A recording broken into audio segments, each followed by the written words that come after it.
구약성경 이사야서 63장 7절부터 9절까지의 말씀, 우리가 함께 이 말씀 한 목소리로 읽겠습니다. 시작. 나는 주님께서 베풀어 주신 변함없는 사랑을 말하고 주님께서 우리에게 하여 주신 일로 주님을 찬양하였습니다. 주님께서 우리 모두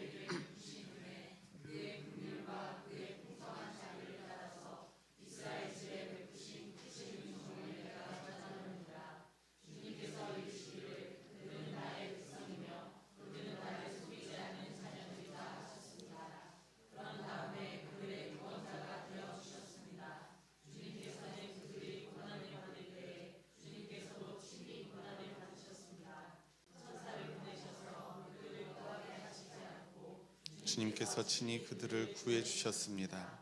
사랑과 긍휼로 그들을 구하여 주시고 옛적 오랜 세월 동안 그들을 지켜들고 안아 주셨습니다. 아멘. 아멘. 할렐루야. 할렐루야. 오늘 유독 무채색의 옷들로 가득 채워져 있는, 진짜 주위를 둘러보면 도화를 제외하고서는 모두 다 무채색이십니다. 딱 여기 살짝 빨간색이 보이는. 2025년의 마지막 주일 송년주일입니다. 이 송년주일을 맞이하면서 오늘도 사랑하는 우리 초록교회의 모든 신앙가족들, 그리고 함께 예배하는 우리 형제 자매 여러분들과 함께 예배함이 더더욱 기쁨과 감사가 됩니다. 오늘도 주변에 있는 신앙가족들과 또 낯선 이들도 있다면 그 모든 분들과 함께 축복과 사랑과 또 환대의 인사 함께 나누었으면 좋겠습니다. 여러분들의 얼굴을, 눈빛을 교환하면서 함께 이렇게 인사합시다. 한 해 동안에도 함께 해주셔서 감사합니다. 한 해 동안에도 함께 해주셔서 감사합니다. 감사합니다. 네. 제가 여러 번 말씀드린 것 같은데 외우시는 분들이 계실지는 모르겠지만, 제가 어린 시절 살았던 동네가 충청남도 천안군 수신면 속창 1, 2 산 28번지였습니다. 매우 작은 동네였고요. 그럼에도 면소재지였기 때문에 비디오 가게와 또 짜장면집과 그리고 중요한 거는 치킨집까지 하나씩은 있었던 아주 어마무시한 동네이기도 했습니다.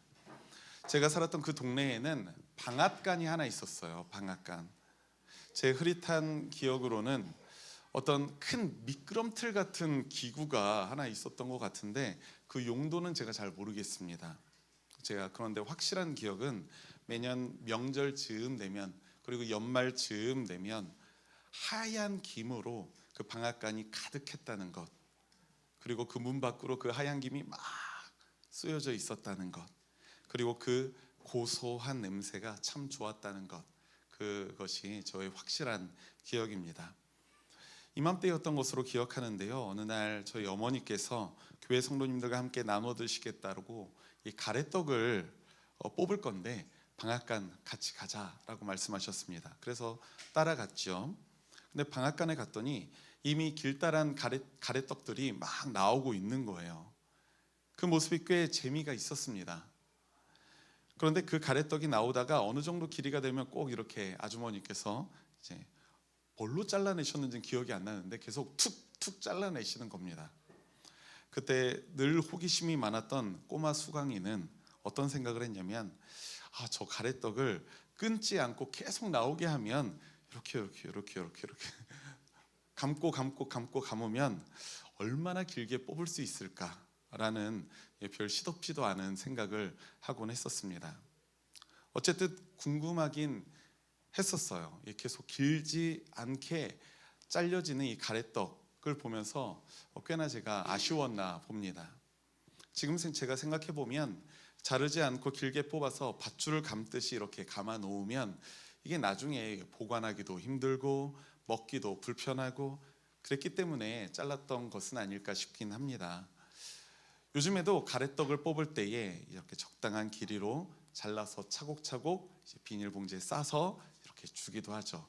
지난주에도 제가 어느 분에게 그런 가래떡을 딱 받았는데 어김없이 요만한 길이로 차곡차곡 잘려서 쌓이고 저에게 주셨습니다. 한참 가래떡 이야기를 하다가 벼랑간 뜬금없는 생각이지만 우리들의 시간도 이와 같이 맺고 끊음이 되어 있는 것 같다라는 생각을 합니다. 어쩌면 우리의 시간이 유한하지만 언젠가는 맺는 시간이 죽음으로부터 반드시 있겠지만 사실 2025년도나 2026년도나 드라마틱하게 변화되는 것은 없을 거잖아요. 12월 31일 날에 없었던 주름살이 1월 1일 날에 생기지 않습니다. 그렇게 드라마틱한 변화가 없음에도 불구하고 우리는 25년과 26년으로 구분짓고 있습니다. 적당한 길이로 항상 구분되어 있다는 거예요. 하루 24시간이라는 길이로 또 1년 365일이라는 길이로 우리가 적당하게 맺고 끊어져 있다는 사실을 우리가 알 수가 있죠. 어차피 쭉 이어진 시간인데 굳이 이렇게 맺고 끊을 필요가 있을까 싶기도 한데 생각해 보면 저처럼 이 맺고 끊음이 어려워하는 사람들이 있을 거예요. 저는 그게 무척 쉽지 않은 사람이기도 합니다. 조금은 배워가고 있지만 그렇게 어려워하는 사람들에게 무척 큰 도움이 되는 그런 계기이기도 합니다. 우리들의 시간이 맺고 끊어졌다가 또다시 이어지기 때문에 그 시점마다 그나마 우리가 새로운 도전을 하게 되고요, 결단을 하게 되고 시작을 도모할 수 있게 된다는 것입니다. 부정할 수 없는 사실은 우리가 하루하루 우리가 쌓아온 일상들의 시간이 결국 오늘의 나를 이루고 있다는 것 아니겠습니까? 그리고 우리의 오늘들은 또 쌓이고 쌓여서 내일의 나를 만들어 갈 겁니다. 지난 25년이라는 이 1년의 시간도 그렇게 내일의 우리를 형성하는 소중한 자양분이 될 줄 믿습니다. 그렇게 차곡차곡 사랑과 존중과 배려가 쌓이고 쌓여서 바로 우리 초록교회 신앙 공동체가 하나님이 보시기에 아름답고 또 기쁨이 되는 이 교회가 되기를 간절히 소망합니다. 오늘 우리가 읽은 이 성탄절 첫째 주일 성서일과 구약의 말씀, 이 이사야서 63장의 말씀은 제3 이사야서의 말씀이라고 불리는 성경입니다. 제가 예전에도 설명드렸다시피 이사야서는 이 세 가지의 성경으로 나누어져 있다라고 이야기 드렸죠. 제1 이사야, 2 이사야, 3 이사야. 그런데 제1 이사야서의 말씀은 이스라엘을 향한 엄중한 경고와 심판에 대한 메시지가 주를 이루고 있다면 제2 이사야와 오늘 우리 본문을 포함하고 있는 이 제3 이사야의 말씀은 여호와 하나님의 위로와 희망의 메시지를 선포하고 있습니다. 오늘 7절부터 9절까지의 말씀을 보면 정말로 사랑과 긍휼과 은혜와 자비에 관한 그 말씀이 이어지고 있는 것이죠. 하지만 우리가 오늘 본문의 말씀을 아주 살짝 벗어나기만 해도 이게 위로와 희망의 메시지인가? 그런 의구심이 들 정도의 말씀이 있습니다. 이사야 63장 1절 이하의 말씀을 보면 붉게 물든 옷을 입고 에돔에서 오는 이가 있습니다. 그런데 그 사람이 민족들을 짓밟고 피해 복수를 감행하는 그런 사람이 등장하고 있다라고 말하고 있어요. 심판자입니다. 1절을 보니까 그가 바로 나다, 나 자신이다 라고 말하면서 그 의를 말하는 자요 구원의 권능을 가진 자라고 자신을 설명하기도 합니다. 그러니까 의를 말하고 구원을 가져다 주는 그 메시아가 이스라엘에게 지금은 무엇이다? 피의 심판자다라는 거예요. 본문에서 이렇게 말을 하니 두려움이 생깁니다. 의를 말하고 구원의 권능을 가진 분께서 심판의 주가 되실 때에 과연 우리는 그 심판 속에서 안전할 수 있을까? 그런 자신감을 갖기가 어렵다는 것쯤은 저와 여러분들을 스스로 잘 알고 있죠. 그 두려움을 가장 심화시키고 있는 부분이 바로 6절의 말씀입니다. 이사야서 63장 6절의 말씀, 우리가 주보에도 있고요, 이 앞에도 있습니다. 우리가 함께 이 말씀 한 목소리로 읽겠습니다. 시작. 내가 분노하여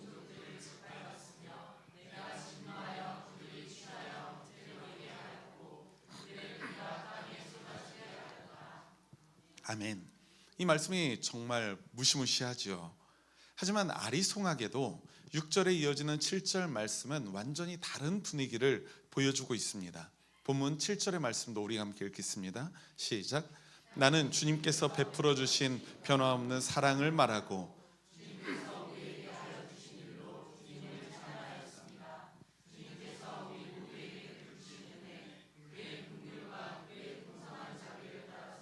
이스라엘 집에 베푸신 크신 은총을 내가 전하렵니다. 아멘. 아멘. 무척 좋은 단어들로 이제 마련되어 있는 말씀이죠. 보면 변함없는 사랑, 그리고 베푸신 은혜, 주님의 긍휼, 풍성한 자비, 이스라엘 집에 베푸신 그 크신 은총. 우리는 무척 이 모든 것들을 원합니다. 그렇지만 직전에 있었던 6절의 말씀에서 무엇을 이야기하고 있었다고요? 피의 심판을 이야기하고 있었다고요. 제3 이사야의 기분이 오락가락하는 것도 아니고 6절과 7절의 분위기는 왜 이렇게 딴판일까요? 6절은 피의 심판을 말하고 7절 말씀에서는 은총을 말하고 있는 겁니다. 우리들은 이 6절과 7절의 말씀을 읽으면서 의아해하지만 사실 예언자에게는 그럴 만한 이유가 있었습니다. 당시의 이스라엘 상황을 한번 떠올려 보십시오. 이스라엘은 바벨론 제국에 의해서 큰 고초를 겪고 있었습니다. 예루살렘 성전은 무너졌고 그들의 많은 소유물들은 약탈당했고요. 많은 사람들이 죽거나 포로로 끌려갔었습니다. 이스라엘 백성들은 절망에 빠져 있을 수밖에 없었던 상황입니다. 그때 이스라엘의 신앙을 반추해 보면 예언자는 한 가지 문제를 발견하게 되는 거예요. 어떤 문제냐면 하나님은 분명히 그들의 절망, 바벨론 포로기의 심판, 이것이 무엇 때문에 발생한 일이라고 이야기했었습니까? 우리가 이사야서 제1 이사야서에 그 말씀이 많이 나오는데 제1 이사야서가 바로 그 경고와 심판의 메시지라고 했잖아요. 그런데 왜 이제 아까 전에 어린이 시간에도 제가 물어봤는데 제가 좀 전에 전달받기로는 우리 백운교회 지인분들께서 함께 찾아주신 걸로 아는데 우리 서울에 계신 분들이니까 외서라는 말 들어보신 적 있으십니까? 없으시죠? 네. 저는 충청도 사람인데 강원도에 와서 외서라는 말을 들었습니다. 네. 또 다른 지역에 계신 분, 장보영 권사님 충청북도에서는 외서라는 말 들어보신 적 있으신가요? 어린 시절에? 없으시죠? 맞아요. 전라도 사모님 있으십니까? 네. 그런데 제가 딱 오자마자 최현자 권사님께서 저에게 외서, 외서가 뭐야? 네. 여러분들 소두배기 아십니까? 소두배기? 그거는 이제 나중에 알려드리기로 하고 외서는 왜냐하면 왜 그런데 라는 의미인데요. 맞아요. 외서. 이스라엘 백성들은 지금 왜 그런 고초를 당하고 있는 겁니까? 이사야 선지자는 분명하게 말합니다. 그들이 가지고 있었던 하나님을 향한 그 불신앙의 결과물들로 그들은 경고받았고 심판을 받고 있다는 것입니다. 그들의 불신앙의 결과물이었음을 하나님께서는 분명하게 알려주셨음에도 불구하고 이스라엘은 그 원인을 하나님의 무관심으로 여겼던 거예요. 자신의 잘못으로, 자신의 죄의 결과로 이루어졌던 그 심판의 모습들이 그들이 그런 고통을 당하면서 어떻게 생각했냐면 하나님이 나를 생각하지 않으시는구나. 이러한 이스라엘의 모습은 우리들의 삶에도 익숙하지 않습니까? 하나님은 나를 사랑하지 않으시나 봐. 날 외면하시니까 내가 지금 이 처지가 아닐까. 내가 이렇게 절망스러운데도 하나님은 나에게 무관심하시는 거 봐. 자신이 겪고 있는 이 절망의 책임을 모두 하나님께 돌려버리는 것에 우리는 매우 익숙해져 있습니다. 하지만 그 상황을 우리가 돌이켜보면 대부분 자신의 죄의 결과로 빚어진 상황이기도 합니다. 죄의 책임에는 우리가 둔감하면서 하나님께 책임 전가하는 모습이 이스라엘 공동체에게 있었음을 예언자는 알았던 거예요. 그리고 그러한 모습이 바로 우리에게도 동일하게 나타나고 있다는 사실을 여러분들 스스로 자각하시기를 바랍니다.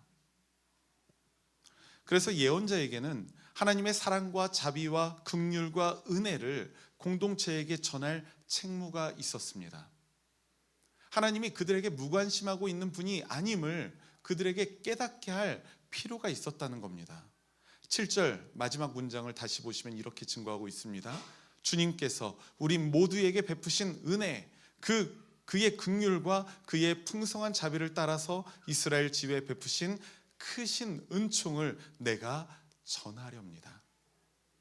이스라엘 집에 베푸신 그 크신 은총을 내가 전하렵니다. 지금 피해 심판을 겪고 있음에도 내가 전할 것, 하나님의 은총이라는 겁니다. 오늘 본문의 말씀에서 예언자는 하나님의 은총을 두 가지의 모습으로 전하고 있어요. 첫째는 하나님의 용납하시는 은총입니다. 우리 한번 따라해 볼까요? 하나님은 우리를 용납하십니다. 네.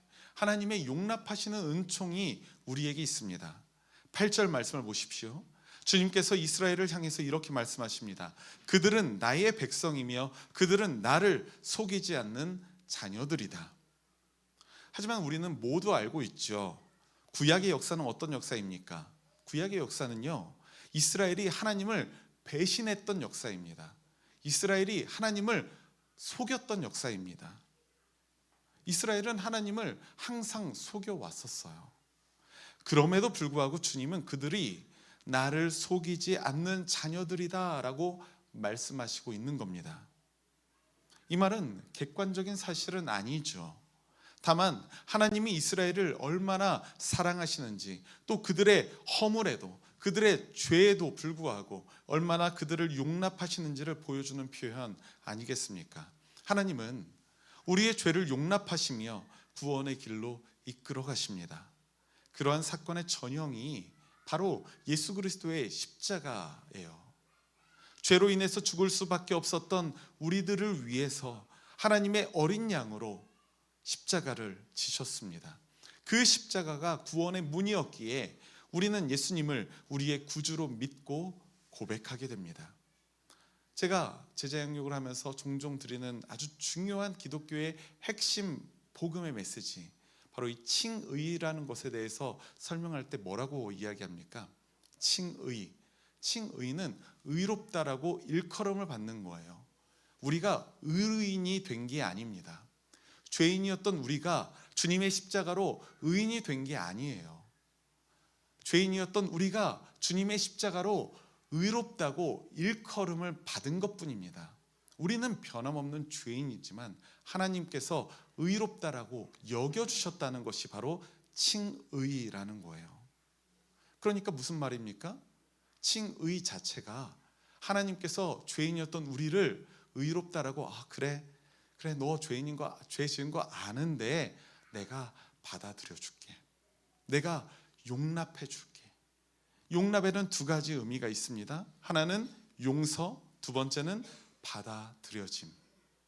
용서하고 내가 무조건적으로 너를 받아들여 줄게. 이것이 바로 십자가의 은혜, 칭의의 복음 아니겠습니까? 그러한 받아들여짐의 은혜, 용납의 은총을 누리시는 우리 초록교회 모든 신앙가족 여러분들이 되시기를 주님의 이름으로 축원합니다. 둘째로 우리가 누리는 하나님의 은총은 함께 고난당하시는 은총입니다. 함께 본문 9절의 말씀, 이사야 63장 9절의 말씀 함께 읽겠습니다. 시작. 주님께서는 그들이 고난을 받을 때에 주님께서도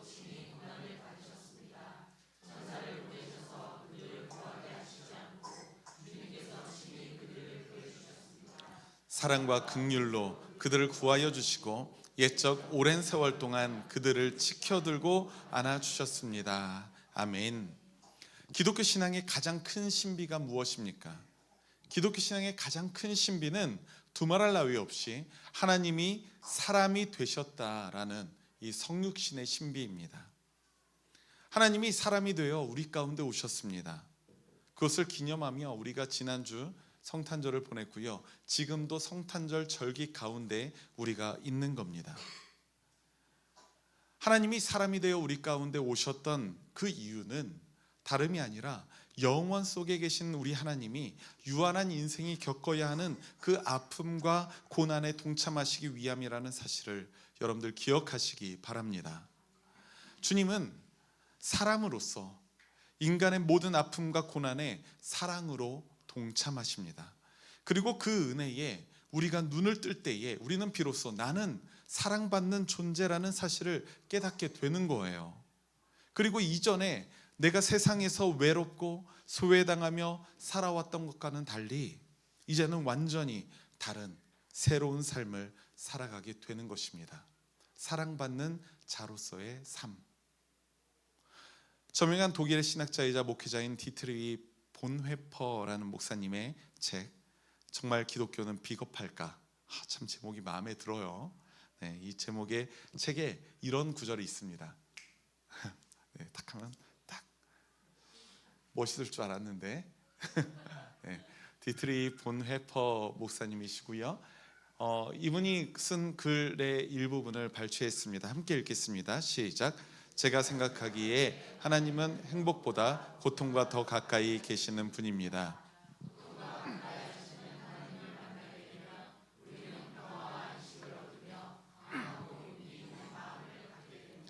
아멘.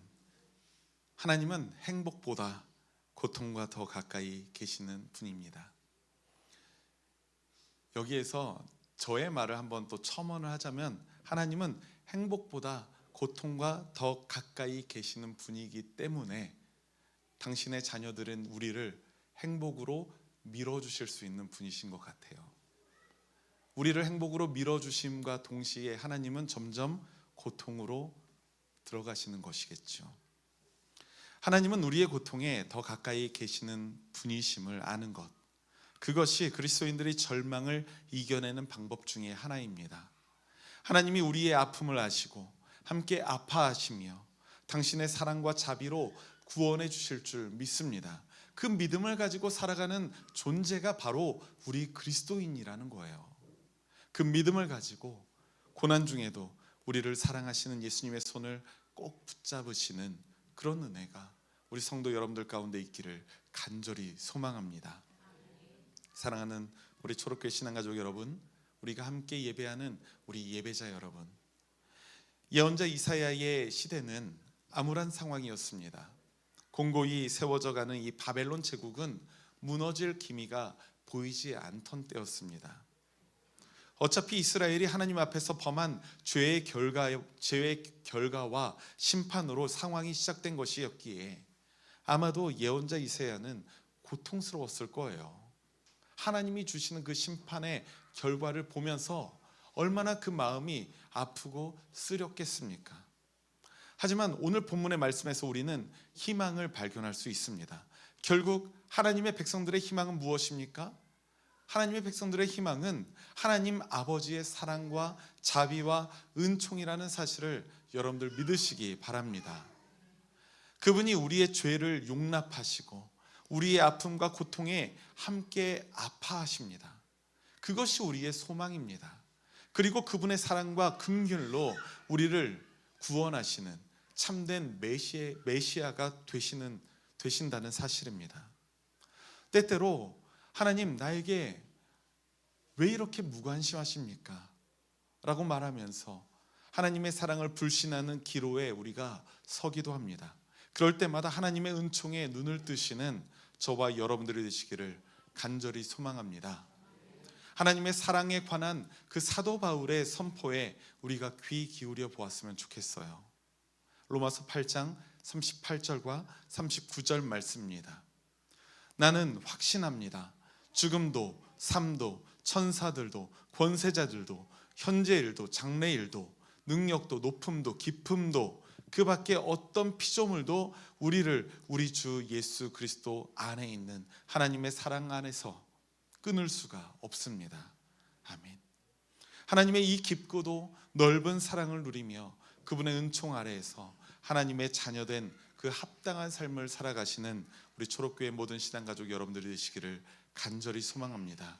그래서 이전에 지나갔었던 2025년도의 삶도 주님의 은총임을 우리가 고백하며 또 앞으로의 우리의 일평생의 삶을 하나님의 은총 아래에 내어놓을 수 있는 그런 믿음의 백성들이 되시기를 주님의 이름으로 축원합니다.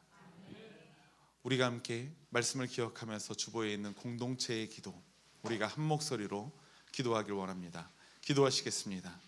사랑의 근원 되시는 하나님, 주님께서 사랑을 해처럼 비추시고 비처럼 부어주시니 우리는 그 사랑 때문에 오늘을 살아갑니다.